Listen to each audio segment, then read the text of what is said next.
ہمارے ہاں اس وقت ذہن یہ بن چکا ہے، یہ دینی علم، یہ دنیاوی علم، یہ دینی علم، یہ دنیاوی علم، کوئی تقسیم علم میں نہیں ہے، یہ بھی علم ہے وہ بھی علم ہے۔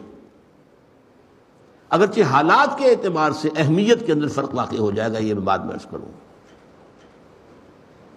ایک علم جو ہے یہ اصل میں ایکوائرڈ نالج کہلائے گا، اکتسابی علم، اس کائنات کا علم، یہ کائنات کیسے بنی ہے، اس کائنات میں کیا کیا ایلیمنٹس ہیں، وہ کیسے وجود میں آئے ہیں، اس کائنات میں حیات کہاں سے آئی ہے، کب سے آئی ہے، کس طور سے آئی ہے، پھر اس کا میں کوئی ارتقا ہوا تو کیسا ہوا، کس طرح ہوا، یہ مختلف فینومینا آف دی نیچر کیسے چل رہے ہیں، یہ سب اللہ کا عمل ہے، یہ اللہ کا فعل ہے، اللہ کر رہا ہے نا، فاعل کون ہے؟ اللہ ہے۔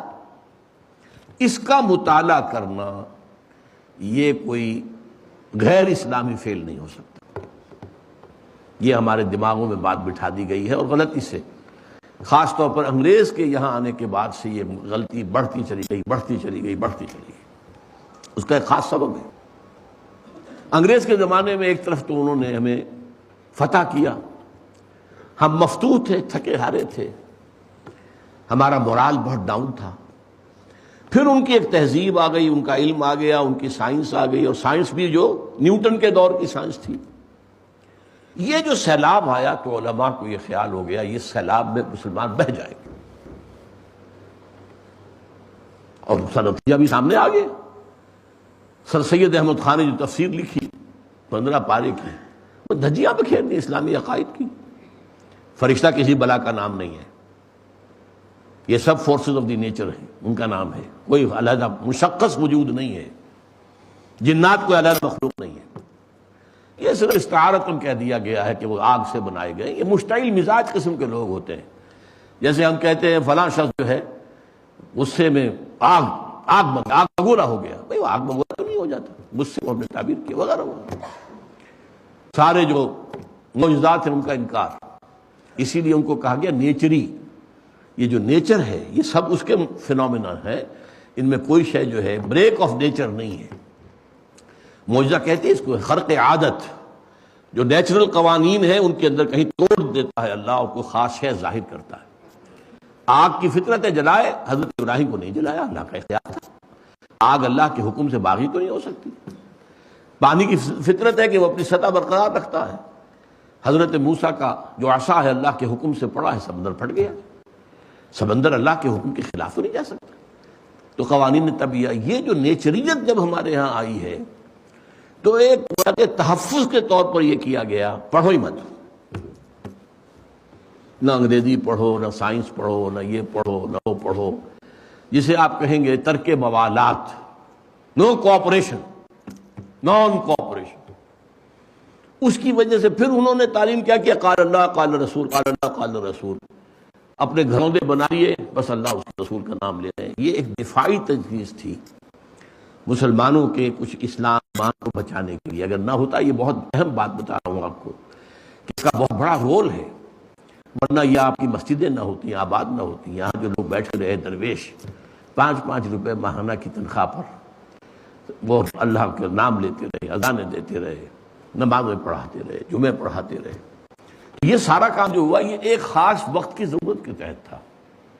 بدقسمتی سے اب ہمارے یہاں روایت یہ ہے کہ جو ہمارے علماء یا ہمارے اسلاف کا جہاں بس وہی ٹھیک ہے، اب اسی کو پکڑ کے رکھنا، دانتوں سے پکڑنا، یہ غلط ہے۔ وہ حالات کا ایک تقاضا تھا جس کے تحت کہ وہ انہوں نے نظام اختیار کیا، اب بدلے ہوئے حالات میں اس کے تقاضے کے مطابق کرنا چاہیے۔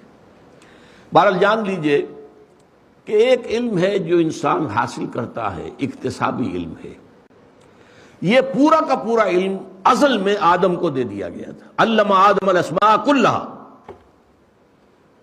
لیکن یہ اصل میں ایک آم کی گٹھلی کے مانند تھا۔ آپ کو معلوم ہے کہ آم کی گٹھلی میں پورا آم کا درخت ہے، کہاں سے آیا؟ یہ آیا تو گٹھلی میں سے، گٹھلی پھٹی تھی تو 2 پتیاں نکلی تھیں، وہ 2 بڑھی ہیں تو آگے جو ہے وہ پھر تنا بنا ہے، سب کچھ جو گٹھلی میں تھا، گٹھلی کے بغیر آم لگا دیں گے آپ چاہے کتنی ہی اس کے لیے مینیور فراہم کر دیں، کتنا ہی کھاد لے آئیں، کتنا ہی لے آئیں، پانی دے دیں، گٹھلی ہی نہیں ہے تو آم کہاں سے آئے گا؟ تو اس کو ایکسفولیشن کہتے ہیں، بعض اوقات ٹیلی ویژن وغیرہ پہ کچھ اچھے مناظر دکھائے جاتے ہیں. ایک جو کلی ہے وہ کھلی ہے، وہ جب کھلتی ہوئی ہے عجیب ایک منظر ہوتا ہے فطرت کا. آدمی دیکھے وہ چیز جو بند تھی وہ کھل کر آ رہی، جو نکھار اس پر آتا ہے، جو اس پہ حسن پیدا ہوتا ہے. تو یہ علم جو ہے، علم اسماء جو حضرت آدم کو دے دیا گیا تھا، پھر یہ رفتہ رفتہ رفتہ رفتہ رفتہ رفتہ رفتہ کھلا ہے، اور اس کو انسان نے پھر اکتساب کیا ہے، اس کو حاصل کیا. کیا مراد ہے؟ آنکھوں سے دیکھا، دماغ سے سوچا، اس کے مطابق عمل کیا، کوئی چیز حاصل ہو گئی. کسی شخص نے دیکھا ہوگا، ہمارے 10,000 15,000 سال پہلے کوئی ہمارے بزرگوں میں سے ہوں گے، اس وقت تک ابھی انرجی کی کوئی شکل انسان کو معلوم نہیں تھی، کوئی انرجی. انہوں نے دیکھا کہ ایک چٹان اوپر سے گری، نیچے بھی پتھر تھا، ٹکرائیں آپس میں تو آنکھ کا شعلہ برآمد ہوا. ابھی آنکھ نے دیکھا، دماغ نے کام کیا، یہ کیا ہے، کچھ ہے اس میں. اس نے دیکھے 2 پتھر، انہیں ٹکرایا، وہاں شعلہ نکل آیا، واہ، آگ ایجاد ہو گئی. فرسٹ فارم آف انرجی، آگ ایجاد. اچھا، آگ سے بات چلی تو کہیں ہانڈی رکھی ہوئی تھی چولہے کے اوپر، آگ کے اوپر، اس کے اوپر ڈھکن بجنے لگا، چلنے لگا. ارے یہ کہاں سے، کون جن ہے، عفریت ہے، کیا ہے، کون ہلا رہا؟ بعد معلوم ہوا رہی ہے یہ اصل میں سٹیم کی پاور ہے، یہ بھاپ کی قوت ہے. اب یہ بھاپ کی ایک انرجی، اب اس کے انجن بن گئے. کہاں سے کہاں بڑا دیو ہیکل انجن ہوتے تھے، اب تو بیچارے وہ معصوم سے انجن ہوتے ہیں جن کا کوئی خاص وہ روب پڑتا ہی نہیں دیکھنے والے پر. ورنہ تو قد آدم کا ہوتا تھا وہ قطر جو ہوتا تھا، فرنٹیئر میل کا جو انجن ہوتا تھا اس کا پہیے کا. تو یہ کہاں سے آ گئے؟ وہی پھر بجلی ایجاد ہو گئی، یہ ایجاد ہو گیا، وہ ایجاد ہو گیا. یہ رفتہ رفتہ قدم بقدم علم حاصل ہوا. ایک دوسرا علم وہ ہے کہ جو گیون ہے، وہبی ہے. یہ پہلا علم حاصل ہوتا ہے حواس خمسہ اور عقل. اب انسان دیکھتا رہا تھا، آگ ہوتی ہے تو دھواں بھی ہوتا ہے، ٹھیک ہے. اب آپ نے کہیں دور سے دیکھا دھواں ہے، آپ نے کہا جی آگ لگی ہوئی ہے. بھائی تم نے کہا آگ تو دیکھی نہیں ہے، وہ آپ کی میموری میں رکھا ہوا ہے کہ جہاں آگ ہوتی ہے وہاں دھواں ہوتا ہے، جہاں دھواں ہے وہاں آگ ہے. یہ آپ نے منطقی طور پہ نتیجہ نکالا ہے، آپ کا جو کمپیوٹر ہے اس کی میموری میں یہ فیڈ ہو گیا تھا، وہاں سے آپ نے نکالا. یہ ہے علم بالحواس اور علم بالعقل.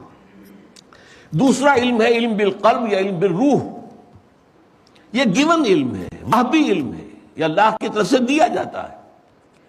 پہلا علم بھی تدریجاً ترقی کرتے کرتے کرتے کرتے اور ابھی تک ترقی کر رہا ہے یہاں تک کہ آج وہ علم جو ہے پچھلے 200-250 برس میں تو ایک طوفان کے مانند جو ہے ایک ایکسپلوژن ہے.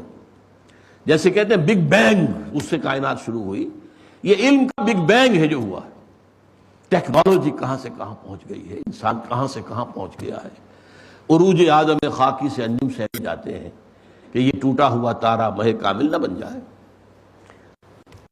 اسی طریقے سے وہ جو علم تھا جو قلب کو دیا گیا، اس کا نام وحی ہے، یہ بھی ترقی کرتا رہا.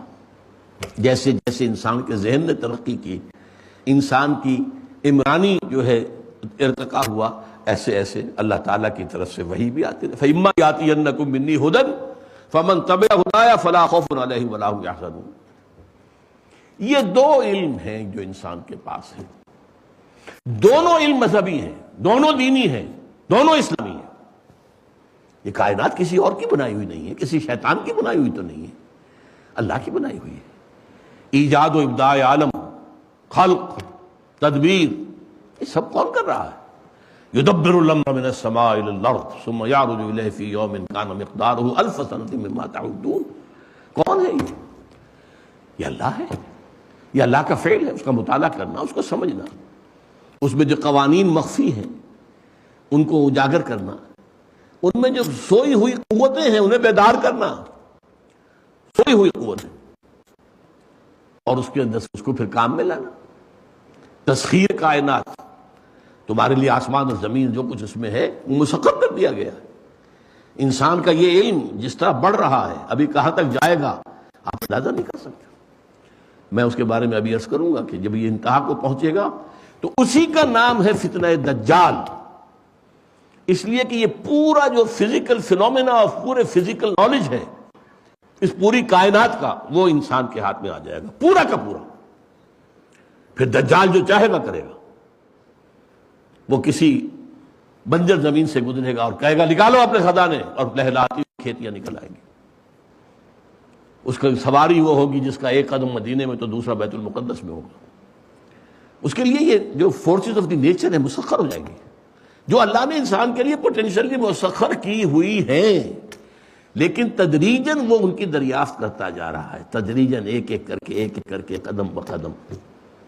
لیکن جیسا کہ میں نے عرض کیا، اس وقت بھی تقریباً 200-250 برس کے دوران یہ فزیکل سائنسز جو یورپ سے شروع ہوئی تھی وہ اس مقام تک پہنچ چکی ہیں کہ عروج آدم خاکی سے انجم سہمے جاتے ہیں کہ یہ ٹوٹا ہوا تارا مہ کامل نہ بن جائے۔ دوسرا جو ہے علم، وہ علم ہدایت تھا، یہ کرو یہ نہ کرو، دیکھو یہ کام غلط ہے، یہ نہ کرنا، یہ برا ہے، یہ نہ کرنا، اس میں تمہارا نقصان ہے، یہ نہ کرنا، یہ چیز ٹھیک ہے مفید ہے کرو، یہ علم ہدایت ہے۔ علم ہدایت وحی کے ذریعے سے آتا رہا، وحی کے ذریعے سے آتا رہا، وحی کے ذریعے سے آتا رہا، اور یہ علم جو ہے یہ بھی تدریجاً ترقی کرتے ہوئے مکمل ہو گیا قرآن حکیم پر۔ الیوم اکملت لکم دینکم واتممت علیکم نعمتی ورضیت لکم الاسلام دینا۔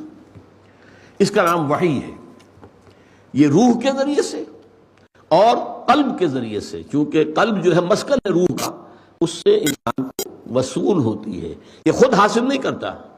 نبوت وہبی شے ہے، اکتسابی نہیں ہے۔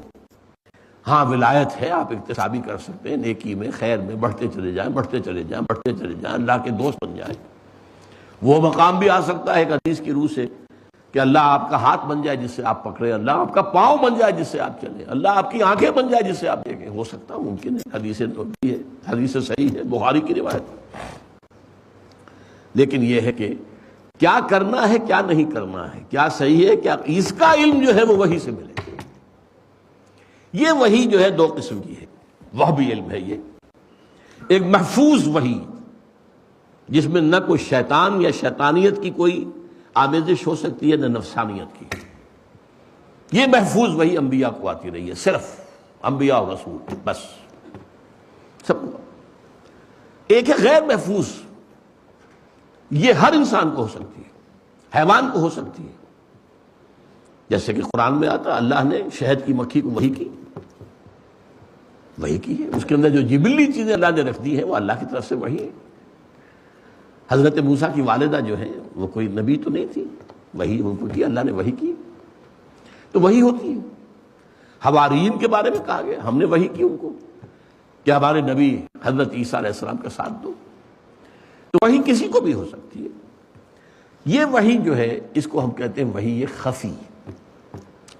وحی خفی کی مختلف شکلیں ہیں جن کو اب آج کل لوگ جو ہیں ان کا ذکر کرنے سے بھی شرماتے ہیں، یہ کیا باتیں کر رہے ہیں یہ سائنس کی دنیا میں، اور اتنی غیر سائنسی باتیں کر رہے ہیں۔ رویائے صادقہ، سچا خواب، آپ نے ایک واقعہ دیکھا ہے آج خواب میں، 2-3 دن کے بعد کا وہ واقعہ ظاہر ہو گیا، ہاؤ کم، کیسے ہوا ہے؟ اس کو حدیث میں کہا گیا رویائے صالحہ یا رویائے صادقہ، سچا خواب، اور کہا گیا یہ 60واں حصہ ہے نبوت کا یا 46واں حصہ ہے نبوت۔ کشف، آپ بیٹھے یہاں ہیں اور دیکھ رہے ہیں شام کا جو محاذ جنگ ہے، حضرت عمر خطبہ دے رہے ہیں مسجد نبوی میں، اور شام کا محاذ جنگ سامنے آ گیا، دیکھ لیا ہے۔ آج آپ ٹی وی کی مدد سے دیکھ سکتے ہیں، وہاں ٹی وی نہیں تھی بس، اور کیا بات تھی، باقی تو ساری جو ہے فزیکل فورسز تو موجود تھی۔ آج جو ویوز آتی ہیں جن چیزوں پر سوال